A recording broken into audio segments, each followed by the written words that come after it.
Hello traders, welcome to the Trade Monday. I hope you all are fine and doing well. तो recent video में हमने किया था कि एनुअल रिपोर्ट में कौन कौन से सेगमेंट रीड करने होते हैं एंड अगर आपने वो वीडियो नहीं देखी है तो पहले उसको देख लो कि कहीं कुछ समझ ना आए आपको. Okay, and in today video we will discuss that how to read P&L statement, balance sheet and cash flow statement. And in between the video आपको एक ऐसा ब्रोकर बताऊंगा जिसमें आप बिल्कुल फ्री ट्रेड कर पाओगे. So be ready and watch till the end. First one is P&L statement. Profit and loss statement represent total revenue of the company on a given year. Revenue is the top line of company, मतलब कि आपने कितनी income generate की है अपने business से एक साल के अंदर.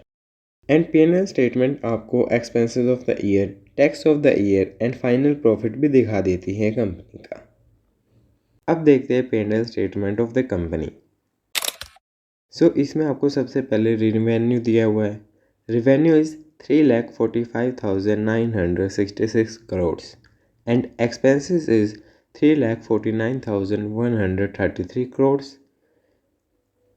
And tax which government charges to companies 3,057 crore. Profit कैसे निकलेगा इन चीज़ों से? Revenue minus expense is equals to operating profit and operating profit minus tax equals to net profit जो कंपनी अपने पास रखेगी या घर लेके जाएगी. इसको हम PAT भी बोलते हैं, PAT, profit after tax. And net profit is the bottom line of the company. अब ना एक चीज़ आपको इसमें दिख रही होगी कि कुछ चीज़ों के सामने नंबर या लेटर लिखे हुए, इनको एसोसिएट नोट्स बोलते हैं. अगर आपको इनके बारे में और ज़्यादा चीज़ें जाननी हैं तो आप वहाँ जाकर पढ़ सकते हो. एंड बड़ी सिंपल सी कैलकुलेशन है प्रॉफिट निकालने की, आपको मिल भी जाएगा यही, तो आप उसको कंपेयर कर सकते हो पिछले ईयर के साथ. अब चलते हैं कि बैलेंस शीट को कैसे समझें. देखो, बैलेंस शीट में 2 साइड होती है. Left side is liability side and the right side is asset side. Asset उनको बोलते हैं जो आपके पास है, जैसे furniture, building and many more things.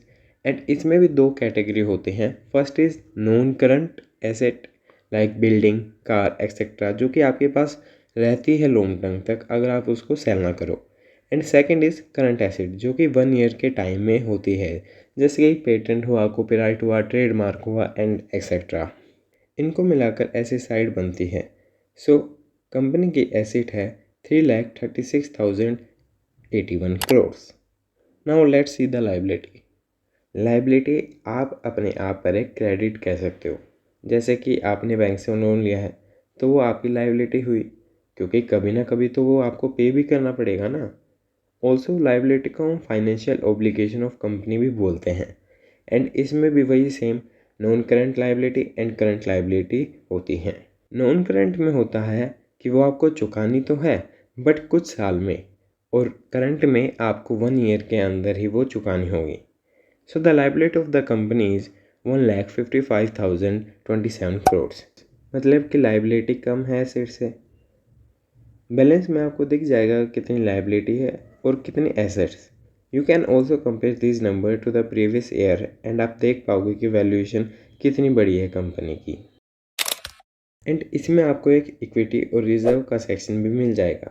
Equity का मतलब है कि जब कंपनी स्टार्ट हो रही है तो अर्ली इन्वेस्टर ने कितना पैसा दिया और प्रोमोटर्स ने भी.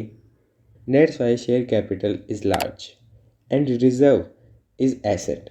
इसका सिंपल सा मतलब है कि प्रॉफिट का कुछ % बचा के रखना, जिससे फ्यूचर में आने वाली अनसर्टेनिटीज़ है आप बचे रहो. और इसमें आपको एसोसिएट नोट्स भी मिल जाएंगे. अगर आपको और डीपली पढ़ना है तो आप पढ़ सकते हो.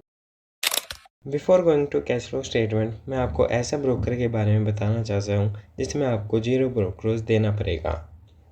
Name of the app is Kotak neo. You will trade free in every segment and I also use this. This is very easy to use.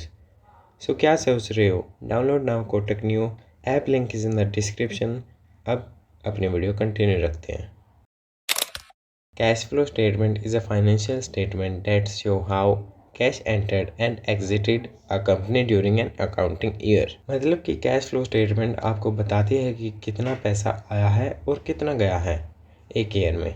And accounting year 1 Jain से लेकर 13 दिसंबर तक नहीं होता है। एक अकाउंटिंग ईयर 1 अप्रैल को स्टार्ट होता है एंड 31 मार्च को एंड होता है। सो डेट्स वाई इसमें 2 ईयर्स इंक्लूड होकर चलते हैं। तो अब कंपनी में 3 एक्टिविटीज़ होती है जिसमें पैसा आता है और जाता रहता है। फर्स्ट इज़ ऑपरेटिंग एक्टिविटीज़, जिसमें इंक्लूड होता है प्रोडक्शन, रॉ मटेरियल, ट्रांसपोर्टेशन, जो भी कोर ऑपरेशन कंपनी कंडक्ट करती है। जैसे प्रोडक्शन में पैसा लगा तो कस्टमर से पैसा आया। Second activity is investing activity, like आपने कोई 10 लाख की मशीन खरीद ली तो आपके इन्वेस्टिंग में इंक्लूड हो जाता है। एंड बहुत सी चीज़ें इसमें आप देख सकते हो, तो ये सब पढ़ने की ज़रूरत नहीं है, आप इसका टोटल भी देख सकते हो।